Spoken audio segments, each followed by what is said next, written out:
Чим се случува ваков тип на ситуација, како се кажа, тогаш треба да се запрашате што не чини во пазарот на снабдување. Дали не е помалку лицемерно владата да вели дека го поддржува бојкотот на граѓаните? Јас мислам дека државата треба да повторно да седне на маса, нека со било кого, со самата себе и со политиките кои ги води, да види каде ние ја промашивме лекцијата, зашто Македонија не произведува доволно храна. Мицкоски и ДПМН не направија ништо за да ги спречат вртоглавите растави на цените. Може да има и еве ја се прашувам дали има и договарање на цените на целокупниот пазар за сите производи. Насекаде во регионот и во Европа цените на основните продукти паѓаат, а само кај нас значително, драстично се зголемуваат.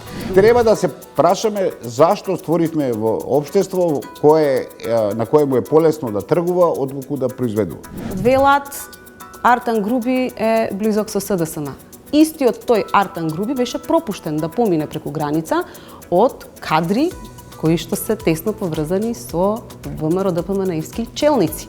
Одговорноста за овие нарушувања и за овие знаци на напредок кои што постоеле ја носиме. СДСМ беше казнет на избори.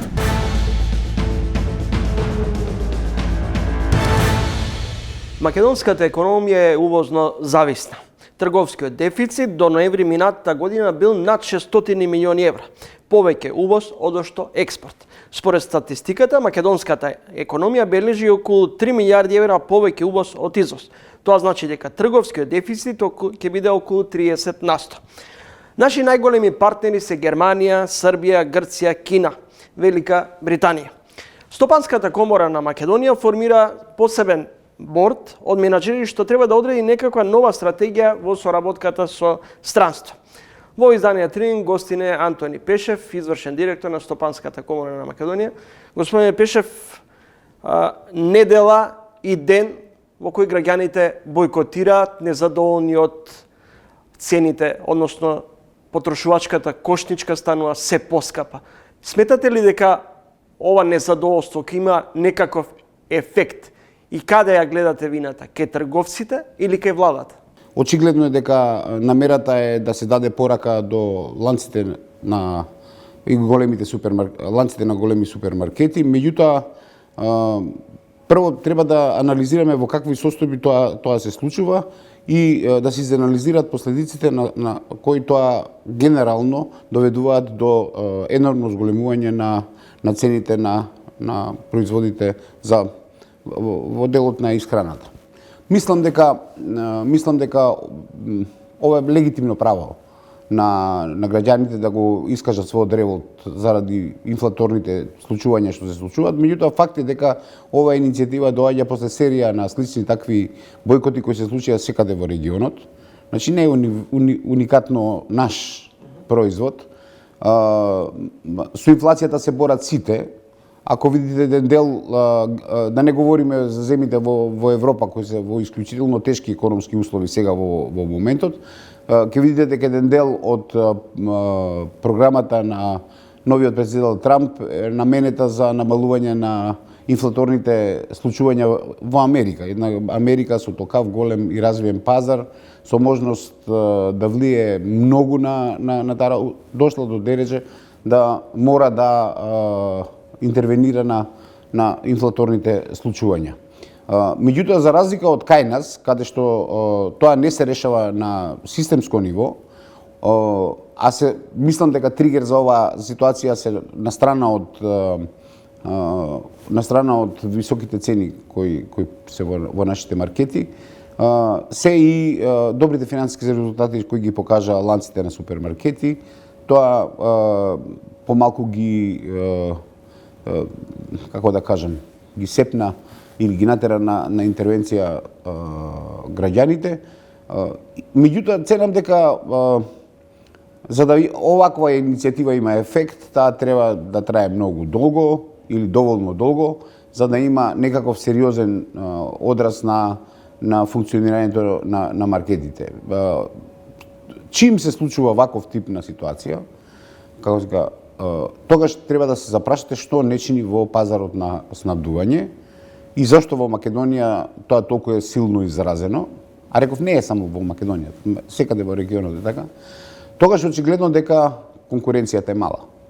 Сметате ли дека трговците или владата е виновна за високите маржи и растот на цените?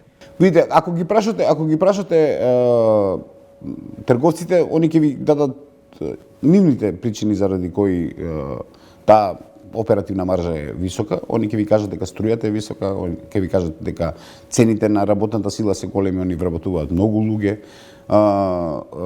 инвестициите во начинот на пазарување многу инвестираат, токму заради тоа што сакаат да го подигнат ниво во исчекување на големите промени кои и јас очекувам да се случат во периодот што следува. Не е тајна дека имате два типа на различни ланци на супермаркети кои продаваат од гондола, добро средено, или од кутија. Ака поедноставено да кажеме, и овие имаат помали трошоци, помалку се трудат тоа да биде направено. Меѓутоа, знаете како, многу е тешко да делувате. Јас секогаш сум бил поборник на тезата дека ако имате проблем во економијата, вие треба да го решавате системски. 35 милиони евра профит обезбедени минатата година 7-те најголеми ланци во Македонија. Високи маржи има во сите речиси трговски центри, Камп 100 и 100 на 13%, до екстремните во Рамсто 37%, Тинекс 29%, Рептил 24%. Минатата година само Веро имал профит од 11 милиони евра. Видите, ние не сме планска држава. И многу е тешко на правните субјекти кои функционираат во економијата на државата и на пазарот, им наметнете кога и како и колку ќе заработуваат. Вие морате како држава да влијаете на тоа, освен апелите да они да бидат, како да кажам, поумерени во делот на заработките. И реков дека еден од тригерите се добрите финансиски резултати на ланците на супермаркети. Мислам дека сам државата може да интервенира само со механизми кои директно ќе делуваат на генерално на цените на производите на пазарот, кои се директно засегаат најзагрозениот дел од популацијата во државата. Некој ќе одговори на ова ваше тврдење дека еве владата еден период одлучи да ги замрзне цените. Имавме така наречена новогодишна кошничка. Но тоа, ако се анализира, не даде никаков ефект. Ефектите говорат дека у периодот дека владата беше таа мерка, тоа беше мала мерка. Во меѓу трговците ги зголемија цени? Не, него зголемувањето на кошничката и на цените стоеше на исто ниво, споредено статистички во месеците. А додека инфлаторните движења на целокупниот пазар на сите останати производи идеа нагоре. И тоа со забрзано темпо. Имаме лоша економска година, имаме ситуација во која Македонија објективно не може да одговори со своето производство кое може да влезе во тој сегмент. Втор сегмент многу чуден е дека цените на слободните пазари не се драматично пониски од цените во супермаркетите. И се поставува прашањето дали само ланците на супермаркети тоа го работат или генерално вклучната слаба понуда на пазарот остава простор да сите што се занимаваат во ланецот на трговија заработуваат доста. Господине Пешев, има незадоволство од граѓаните од растот на цените на производите, но не слушаме, например, негодување на граѓаните дека банките, например, ги зголемиле давачките за клиентите.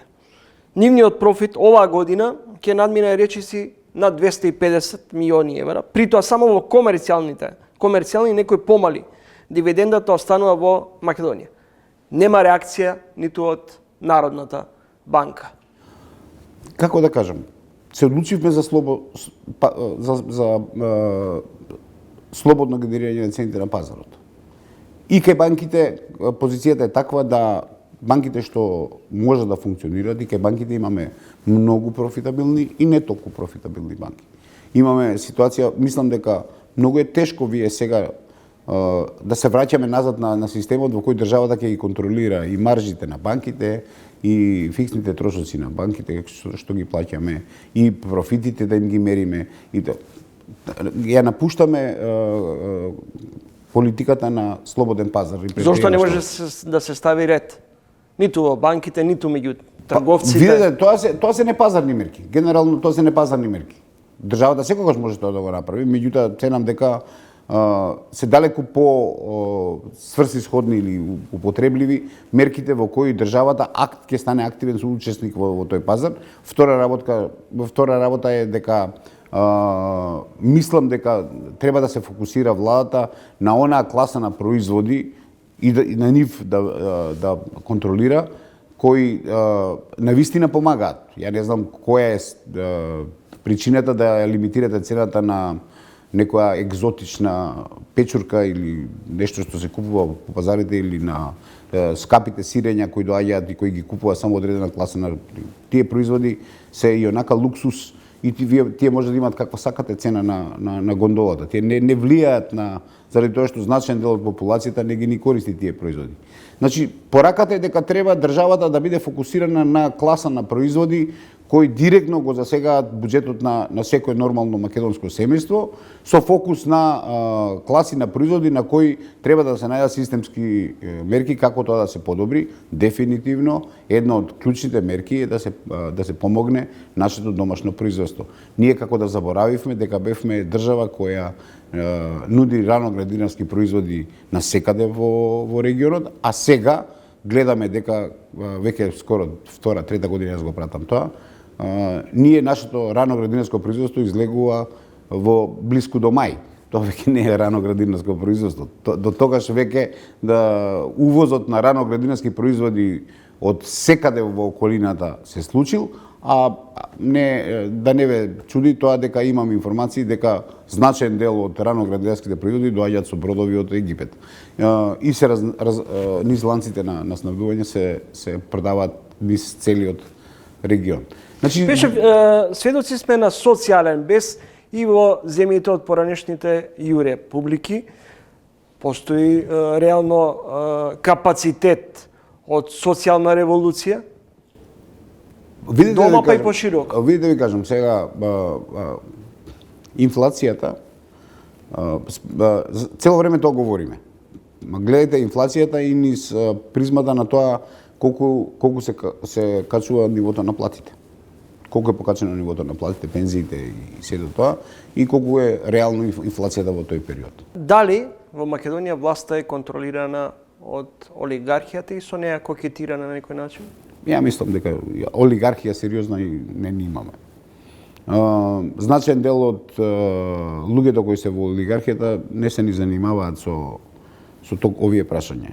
Снабдувањето со храна не спаѓа у категоријата на производи со кои се занимава, да кажем условно, најголемите македонски компании. Најголемите македонски компании ги има во сегментот на деривати, а таму цените се контролирани, имаме и регулаторна комисија која тоа контролира. Кај нас најголемите играчи во економијата се, споменавте, банките. Банките се регулирани од Народна банка, но и покрај тоа генерираат добра заработка. Ние некако ја фативме европската филозофија на однесување и мислам дека во тој сегмент значаен дел на онова работа е одливот на работната сила од руралните средини во Македонија, со што се намали капацитетот на производство во државата. И мислам дека тоа се огромна корпус на прашања кои треба да бидат тангирани, за да можеме да видиме каде сме, зошто сме. Инаку моето очекување се дека на среден и долг рок може да ни се случи да во државата имаме влез на странски производители кои ќе го искористат овој празен простор и ќе се позиционираат во делот на производството на храна. Дали не е помалку лицемерно владата да вели дека го поддржува бојкотот на граѓаните, опозицијата вели и ние сме ги поддржуваме македонските граѓани, во право се кога велат дека цените се високи, владата која ги креира политиките. Па нема, видите, треба суштински да се влезе во математиките при дефинирањето на цените. Имавме неколку обиди да се лимитира еден тип на маржа, па оперативната маржа, па разни маржи да се лимитираат за одредена класа на артикли. Ако немате вие тачна представа што е реалната цел, тогаш примената на целокупниот тој корпус на прашања е комплицирана работа и мислам дека тука имаме и сериозен недостиг на капацитети во рамките на администрацијата која би го пратила тоа. Значи, вие имате Министерство за економија кое во принцип во овој момент е единственото во состојба да врши некакви анализи на таа работа, меѓутоа немате луѓе кои можат да активно ја стават државата. Знаете, трговијата со храна во државата не е најдоминантната, енергијата е најдоминантната поента и ќе видите дека многу таму се внимава и многу се инвестира.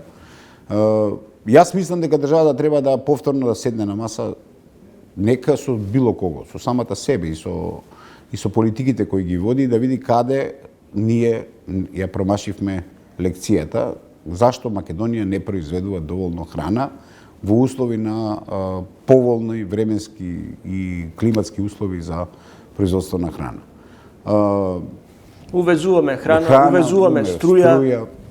Значи, милиарди трошиме за увоз. Треба да се прашаме зашто створивме во општество на кое му е полесно да тргува отколку да произведува. Стопанската комора на Македонија како најстара и најбројна бизнис асоциација постојано е во диалог со владата без разлика кој е на власт. Постои спрега помеѓу бизнис заедницата и извршната власт? Ја мислам дека не. Има диалог, има сигнализации. Има ефективен или диалог на глуви? Ќе се сликате, ќе си кажете и толку. Јас сум видел неколку влади, сум комуницирал со неколку влади. Во минатото повеќе беше формален диалог. Се надевам дека оваа влада нема да примени таа тактика, него ќе има реално, бар сега првите сигнали се дека сакаат да го слушнат аргументот ама ефектите треба да ги видиме. Доналд Трамп најавува повисоки царини, протекционистички мерки кон Европската унија, Кина и Канада. Која страна би ја одбрала Македонија? Соединетите американски држави како стратешки партнер или Европската унија како наш најголем трговски партнер во кој најголем удел има Германија? Видите, јас не можам да се одведам до впечатокот дека првата недела од или 10 дена сега, ќе не знам колку се испадна од мандатот на новиот американски председател, се исполнети со популизам. Многу закани, за реалниот поредок во светот, со чувство дека Америка тоа може да го преброди. Јас можам да коментирам, рецимо, подобро ми се познати работите со Канада. Ќерка ми е канаѓанка, сопругата е почесен конзул на Канада, така да тие работи ми се добро познати. Амбицијата на Трамп да и се закани на Канада дека ќе ја присоединува до територијата на дагото, за мене е исклучително или неозбилна, или многу опасна закара. Со Мексико политиката на блокирање, тотално блокирање на границите према Јужна Америка на долги стази ќе се судри со реално можноста да Америка делува на својата инфлација. Значи, политиката која ја заговара сегашнава администрација во Америка, која се содржана во неколку постулати, тоа е Америка пред се.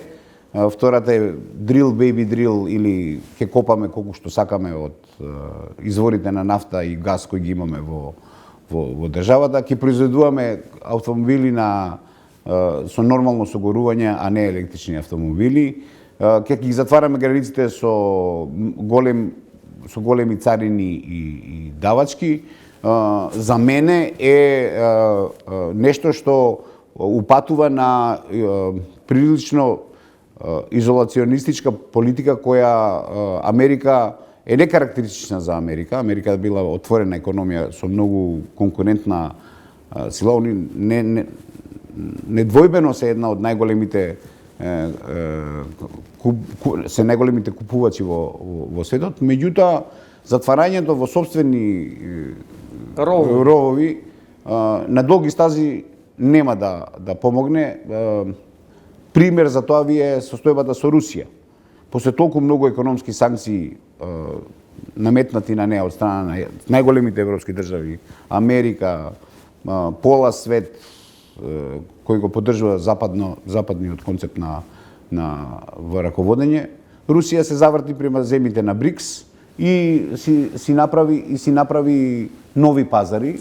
И скоро да ја мислам дека она падна, нејзината економија падна. Меѓутоа руската економија никогаш и не била клучен фактор во дефинирањето на светските процеси, освен во делот на енергенсите.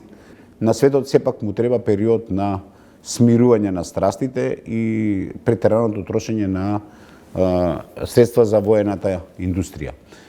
Заговарањето на тоа дека земите на НАТО ќе треба да одвајаат 5% од својот бруто производ за одбраната на државата е објективно нереално, заради тоа што и најдобрите држави во тој сегмент не покажуваат економски перформанси посилни од 3%, зголемување 3% годишно. Тоа значи дека се што е во зголемувањето на економијата плюс уште 2% треба да иде за одбрана, што е објективно нереална категорија. Така да мислам дека понатамошното заговарање на воинствени и конфликти со контролирано дејство во кое ќе се трошат старите залихи на оружје и ќе се прават заработки на база на ново производство на оружје, не го водат светот во правилен правец, првенствено заради тоа што природата станува немилосрдна. Благодарам за гостувањето и за разговорот. Ви благодарам и вас. Антони Пешев, извршен директор на Стопанската комора.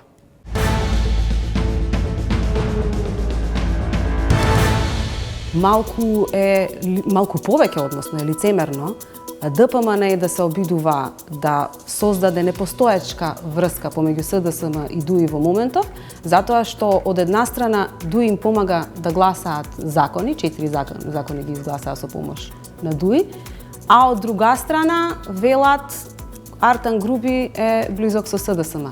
Истиот тој Артан Груби беше пропуштен да помине преку граница од кадри кои што се тесно поврзани со ВМРО ДПМН-евски челници.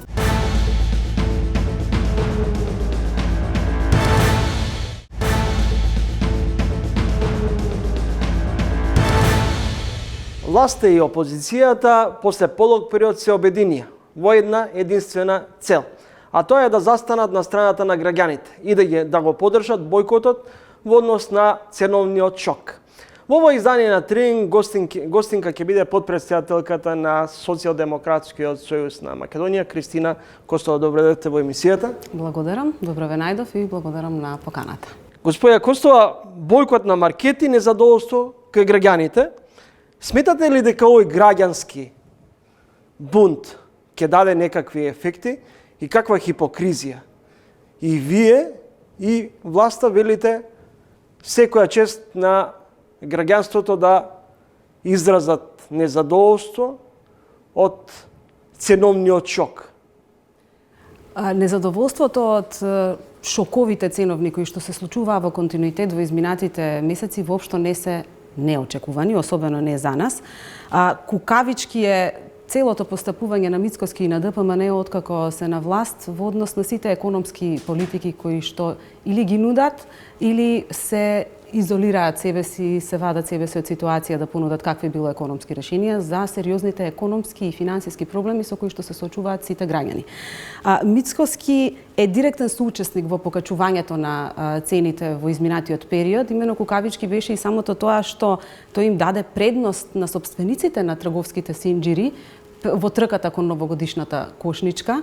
Знаеме дека тие мерки беа најавени месец дена пред нивното ефектуирање и нивното почнување, а во тој интерим, односно меѓувремен период, Мицкоски и ДПМН не направија ништо за да ги спречат вртоглавите растави на цените во периодот од најавата до почетокот на новогодишната кошничка, за на крајот да добиеме еден резултат во кој што цените по 15 декември и покрај тоа што беше веќе во сила новогодишната кошничка да бидат повисоки од цените на истите продукти во периодот кога таа новогодишна кошничка беше најавена. Тој немаше обврска само да ја најави мерката и да ги остави трговските синџири да постапуваат онака како што сакаат. Впрочем, тој е одговорен што ги стави граѓаните до ова дередже да дојдат и тие сами да мораат да се организираат и да покажат некаков бунт. За поддршка на најавениот бойкот сега е прилично лицемерно, како што и вие самите рековте, тој сега дури да го поддржува. Мицкоски и ДПМН имаа можност да спроведат квалитетни економски решенија и доколку ги немаат како идеја, ние им ги понудивме. Меѓутоа, господја Костова, власта, ако ја прашате, ќе ви одговори дека полека ја стабилизираме состојбата по раскалашеността на претходната власт.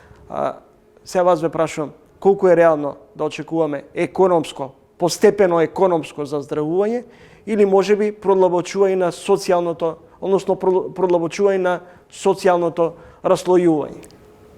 Фактите и статистиките говорат дека нема врска тоа што го зборуваат лицата кои што доаѓаат од власта и Мицкоски и сите околу него.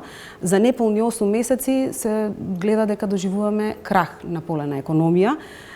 Цените вртоглаво растат, платите стагнираат, не растат и дури се заговара и понатаму да не растат истите, а животниот стандард на граѓаните драстично паѓа. Во декември, например, 2024 година, трошоците за живот пораснале за 4,4%, а цените на основните производи се зголемиле за 4,3%. Тоа се официјални статистички податоци кои што ги добиваме. Гледаме дека таа ДПМН-евска матрица на привилегирање на само неколку теми на кои што се во кругот, или што би рекол Мицкоски во неговиот непосреден периметар, партнери, се забележува дека продолжуваат онаму каде што застанале во 2016 година.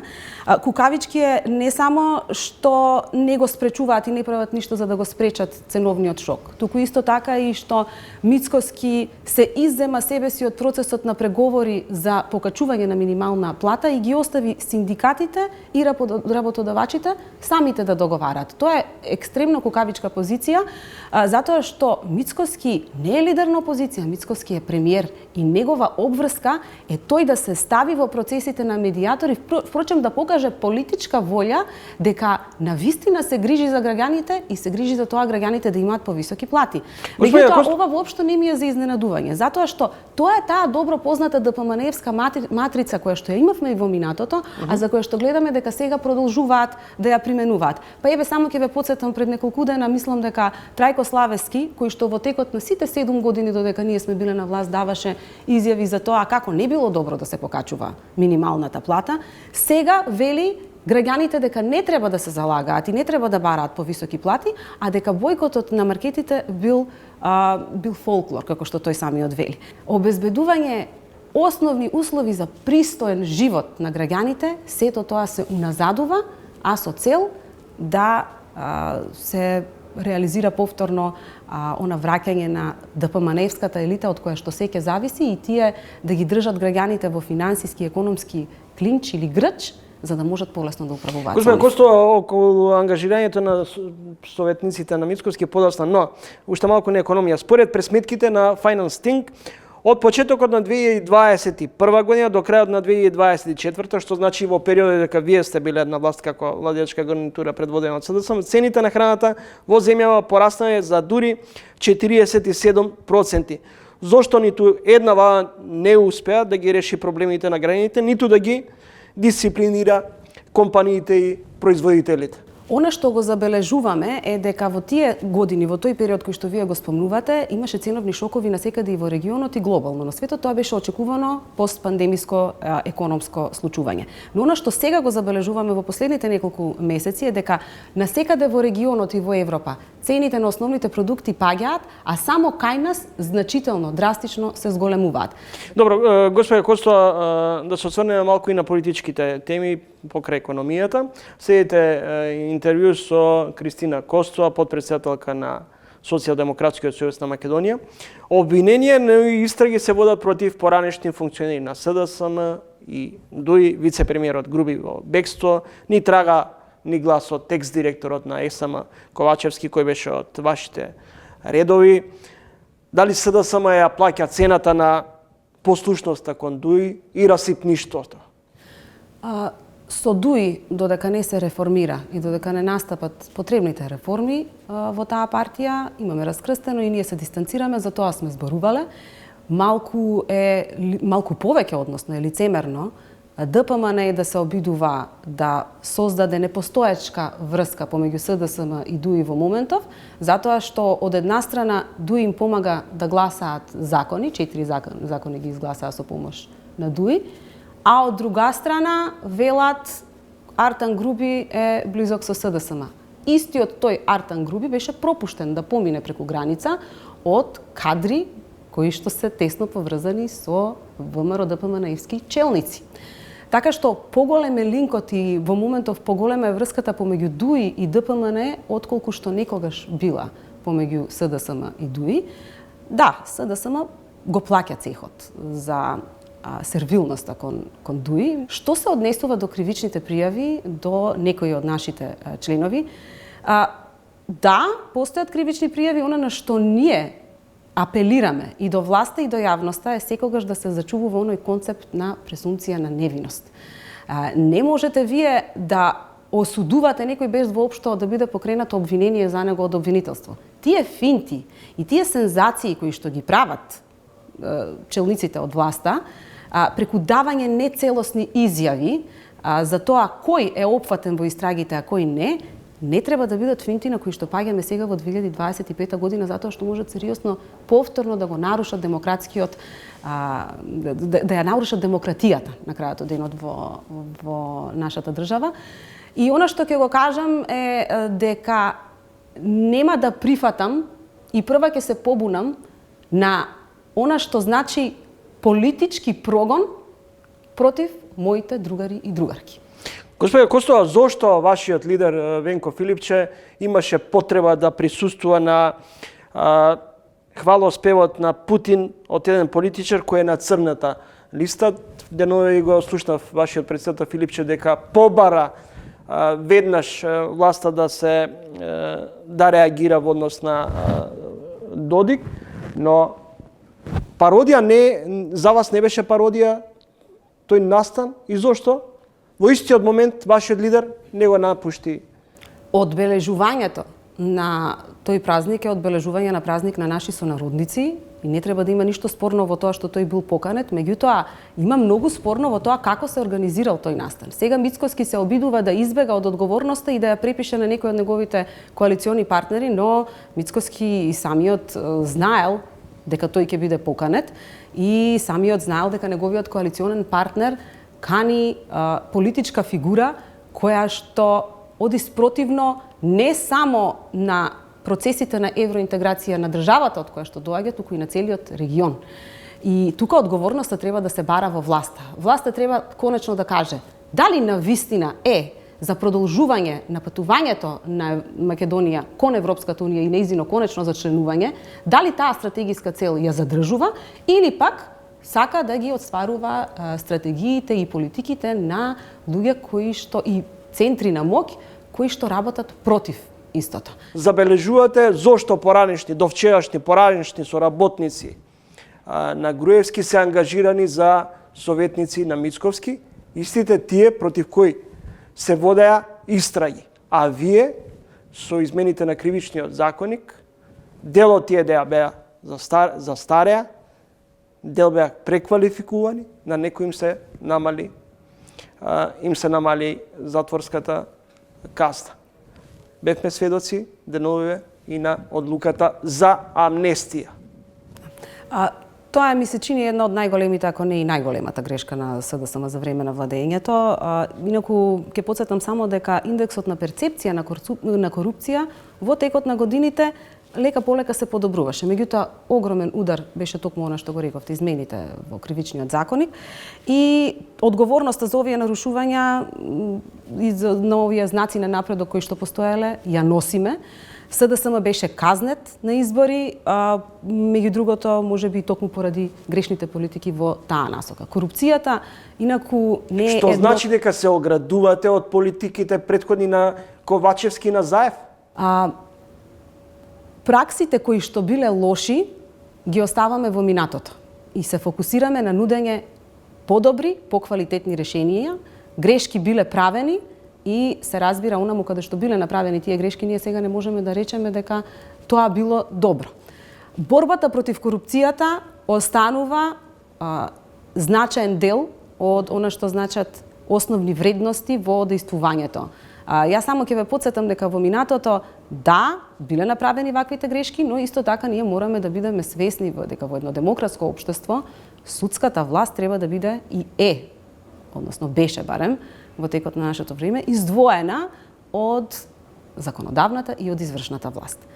Се правеа грешки, ако мене ме прашувате, и во тоа што лицата од тефтерчето на Гордана Јанкуловска во голем дел си останаа на местата каде што беа.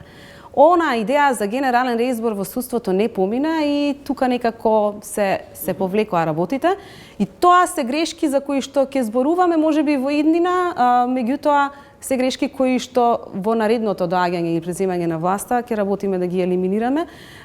Тоа е мое лично убедување и јас лично се заложувам за тоа, меѓутоа и сите други членови, не само на раководството, туку и нашите членови. Ние сега кога одиме по општинските организации забележуваме дека токму во таа насока се тие забелешки. Господи Костова, мора да завршуваме. На крајот, веројатно како Социјалдемократски сојуз на Македонија, прв тест дали сте ги примиле пораките од граѓаните ќе бидат локалните избори. Имате кандидат за град Скопје? Она што можам да ви го кажам во однос на локалните избори е дека во овој момент се привршуваат оние активности кои што се однесуваат на воспоставување раководства по општинските организации, град Скопје и сите структури на партијата. Ќе видите наскоро дека ќе бидат обзнанети и имињата на лицата кои што ќе бидат дел од партиските комисии. И откако ќе заврши целиот тој процес, значи во текот на наредните неколку недели ќе следува ставање во погон на сите тие, не само нови раководства, туку и на сите членови кои што покажуваат од ден на ден се поголем и поголем интерес за активно работење во рамки на партиските структури. Се препознаваат оние локални авторитети во сите општини кои што сме ги посетиле, на ниво секако и на град Скопје и на општините кои што се дел од град Скопје. Така што ние внимателно ќе постапуваме и во изборот на луѓето со кои што ќе настапиме на локалните избори, без оглед на тоа дали станува збор за кандидатите за градоначалници или градоначалнички, или пак кандидатите и кандидатките кои што треба да се најдат на советнички листи. Тоа може да се направи само преку секојдневни, чести и темелни консултации со членството, со граѓанството, исто така. Нешто што го правевме во изминатиот период кога стануваше збор и за поставување на новите раководства, или старо новите, ако сакате, затоа што во секоја општинска организација има своји сопствени специфики.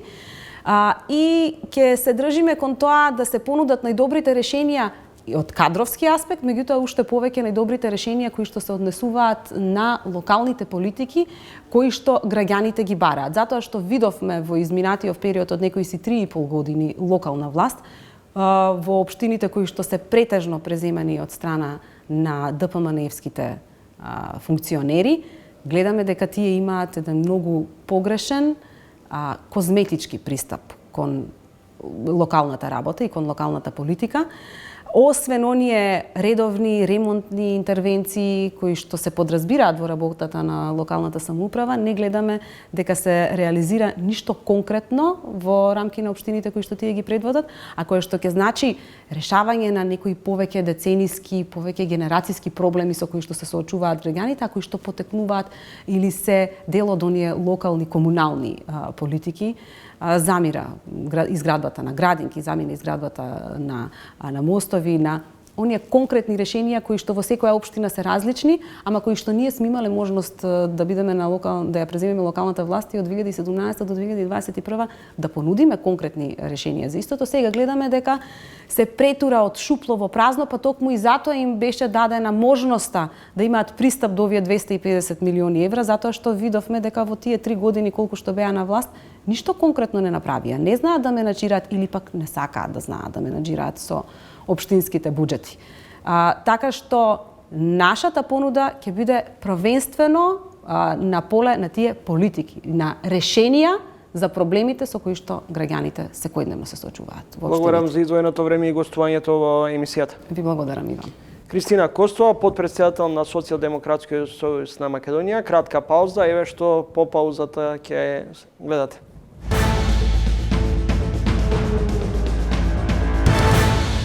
За мене катастрофална грешка е власта да зема страна.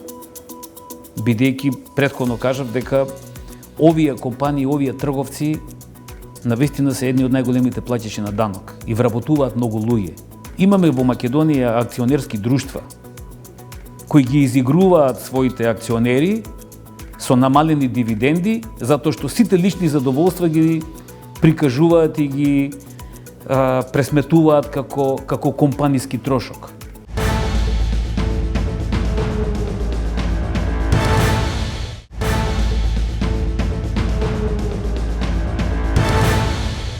Следите трилинка во продолжение. Денес сигнор за маркетите. По излезноста за бојкотот на потрошувачите ќе се оценува капацитетот на граѓанството за самоорганизираност. Но тоа би била веројатно новата гласност на избирачите со опомена за оваа власт. Лудуваат цените, не успеа ниту кошничката. И натаму цените до небо. Но и потрошувачката кошничка се повеќе расте. Граѓаните револтирани изразуваат незадоволство. Колку е оправдано, тоа незадоволство ќе се види доправа во наредниот период. Лебди и дилемата дали е на сцена договор помеѓу владата со големите газди или тие се толку важни што може да ја клатат и власта. Добре за Миле Бошков од Бизнис конфедерацијата. Како гледате на најновиот развој околу граѓанскиот револт, незадоволство, социјален бес? Колку ова намера за бојкот може да има ефективни последици врз пораките и до трговците, но и до власта? Тука испративме многу пораки, имајќи во предвид дека принципот на слободната пазарна економија треба секој пат да биде на прво место, вклучувајќи ги човековите права и сите слободи. Тоа значи дека слабата помош и недосетливост наназад на сите влади во врска со слободната пазарна економија доведе до мешање во креирањето на цените и во начинот на работење на трговците. Така да целата оваа состојба внатре во мене е парадоксална, бидејќи купувачите или потрошувачите, граѓаните на крај реагираат, наместо да ја користат организацијата на потрошувачите или одредени иницијативи, лоби иницијативи и така натаму. Од друга страна, компаниите воопшто не покажаа смисол за своето постоење. Водењето на бизнис, економијата не е само правење на профит преку плеќите на работниците, преку и изигрување на даночниот систем, или пак состојбата на ние во моето семејство така ја кажуваме, ја нарекуваме, само да прашам или само да направам некоја комбинација и така водиме ние бизнис, поголемиот дел од бизнисот и затоа ја искористуваат оваа шанса. На што се должи отапеноста на трговците и колку ова граѓанско незадоволство може да ги мобилизира производителите, трговците, па и власта? Ние генерално водиме економија по системот на грабливци, на џунглата, како предатори, и оние кои треба корпоративно, општествено, одговорно, долготрајно да ги пренесат бизнисите од менеджментот на семејството, од управувачките капацитети на останатите да го следат примерот, тие не може да остават пример квалитетен и позитивен. Особено се радуваме и учиме на корпоративни компании кои имаат традиции по 100-200 години и ние сме чудоневидени како тие функционираат, не навлегувајќи ни во нивниот смисол на работење и на живење, дека тоа е благородна работа, пред се би требало да биде, се вработуваат луѓе, се понудуваат квалитетни производи, особено регулативата вели дека тие треба да бидат во добар состав, со добра содржина, добро спакувани, добро обележени, читливи, со сите последици и придобивки од тие производи и услуги.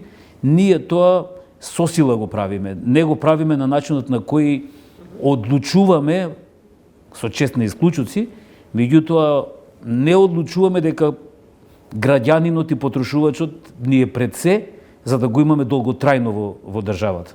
Не случајно го кажувам ова, да го имаме долготрајно во државата.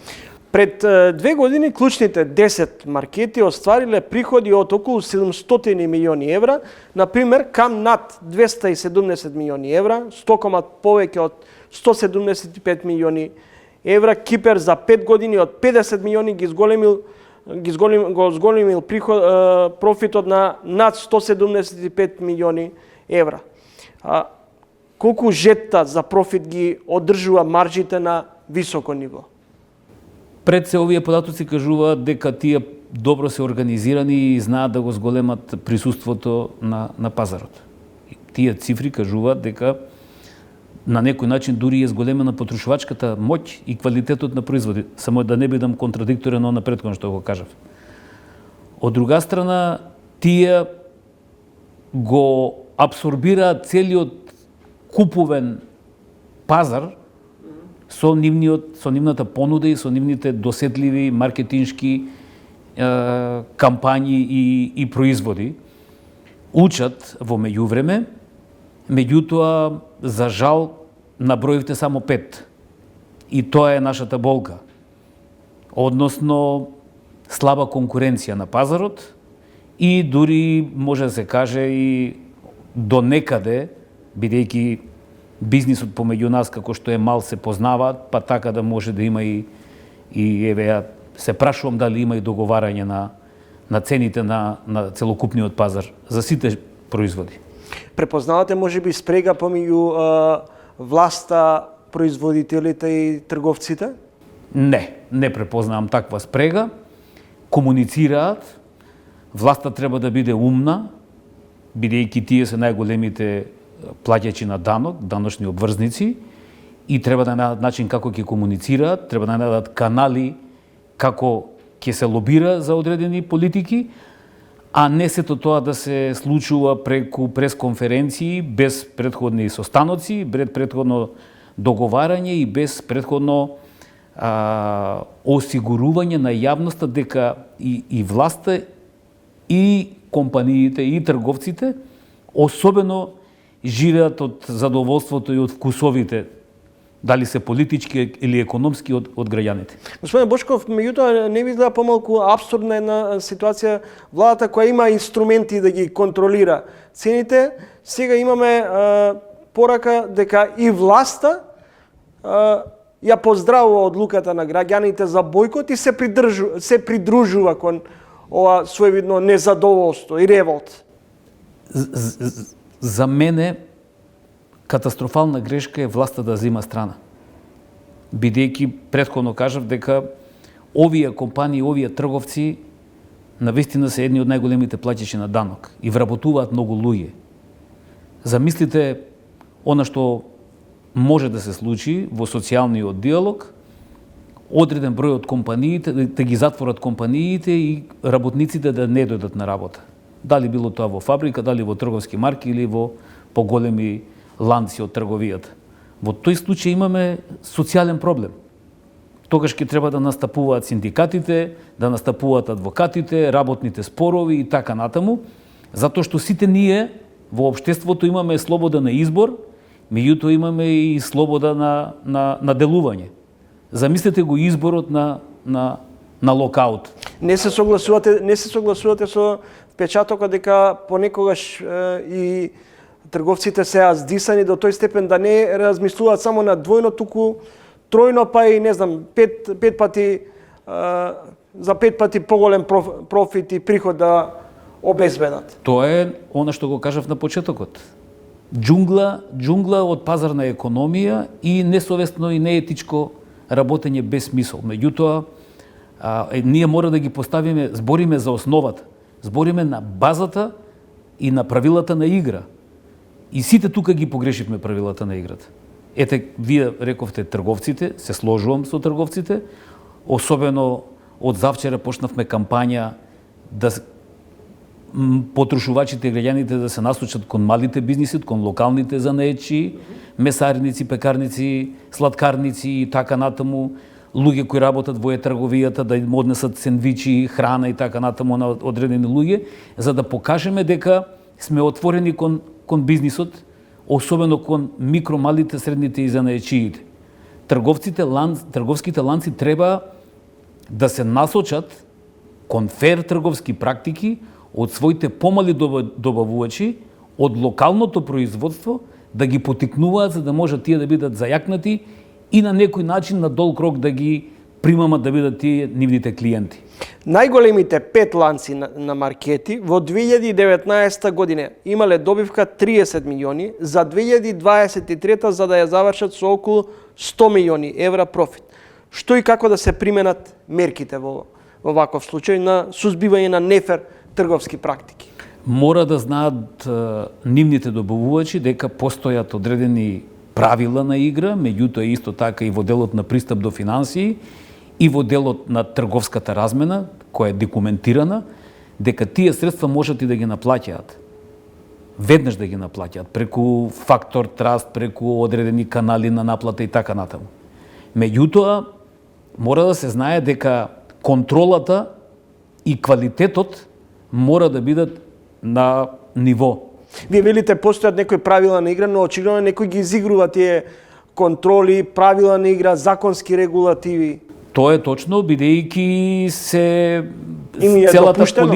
целата политика се заснова на она скриена корупција, дека секој некого има во одредени сегменти во управувањето и во фер донесувањето на одлуки, односно практикување на правдата во економска пракса, и затоа се земаат такви позиции на моќ за да се злоупотребуваат или пак да се повредуваат своите потрошувачи, клиенти и така натаму. Во многу европски земји во пикот на инфлацијата воведоа привремено ослободување или намалување на ДДВ-то за основната храна и енергетици со цел да го заштитат стандардот на граѓаните и конкурентноста на домашните индустрии. Како да се застане во одбрана на граѓаните и да се подобри животниот стандард? Со храбри политики.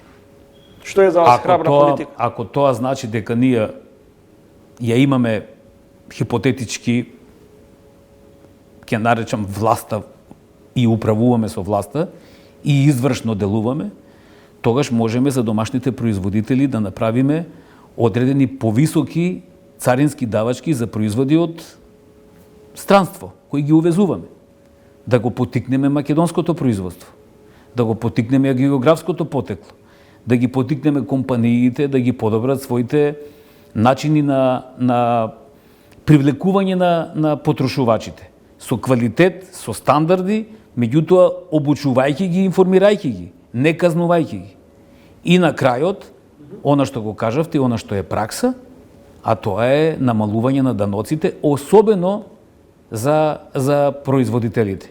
И што повеќе иновативни производи од домашно производство. Сметате дека денешниот бојкот може ки ги замисли под наводници алчните да излезат во пресрет на обичниот граѓанин? Тука задоволството е изгубено веќе, бидејќи тоа не се случило низ диалог, за да може да имаме консензус и добра волја од двете страни и да се почувствува дека навистина чекорите што се превземаат во однос на задоволството на потрошувачите, а исто така во исто време и своите клиенти, треба да биде заемна работа.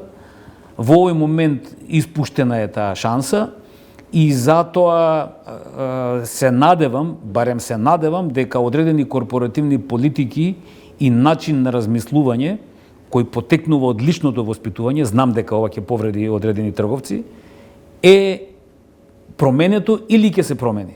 И дека ќе мора да работењето, бизнисот, трговијата треба да има смисол и да биде стил на живот, а не да биде адхок влегување во одредени простори само заради профит и само заради личен бенефит и подобно лично живење.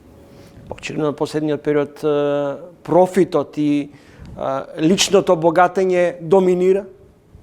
Секако, точно е тоа, бидејќи сега ми летна една мисла кога ме прашавте.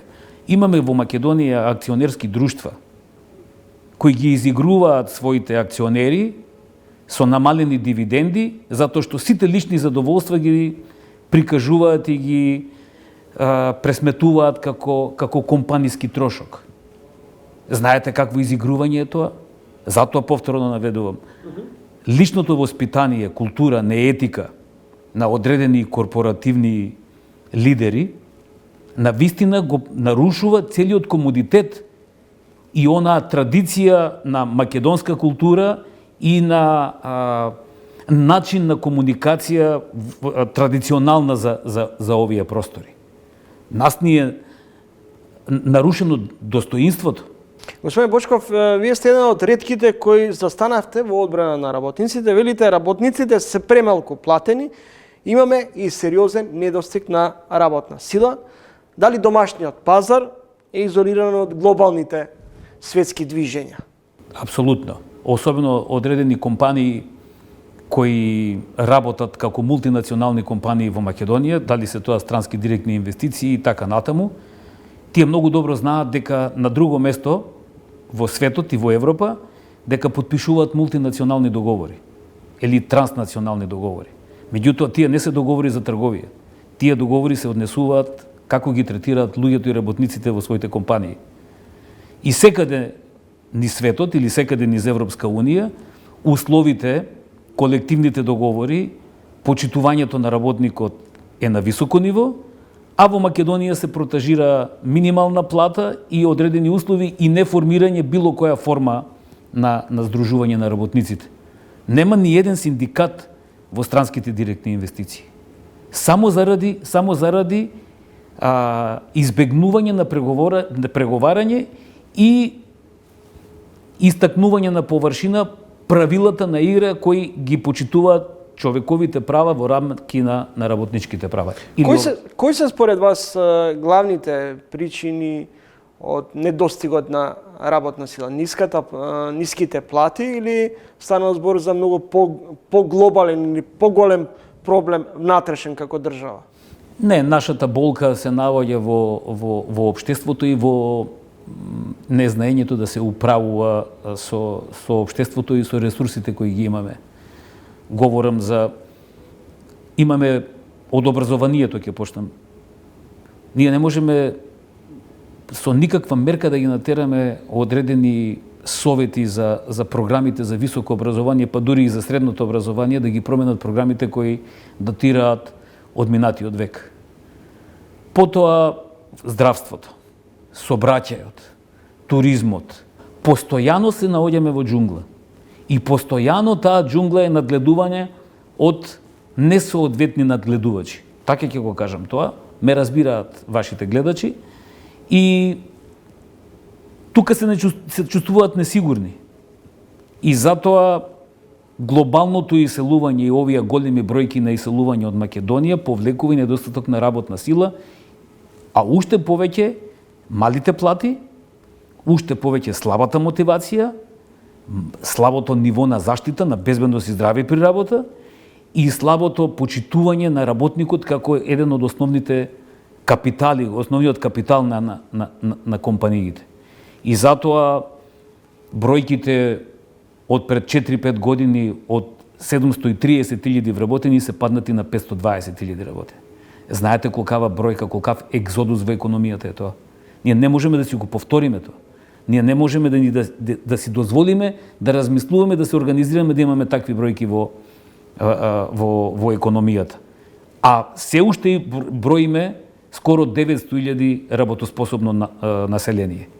Така да нас ни недостасува волја, одговорност и потреба да ја вратиме нешто на државата, бидејќи тотално изгубена довербата. Благодарам за гостувањето во тренинг. Благодарам на поканата. Миле Бошков, Бизнис конфедерација на Македонија.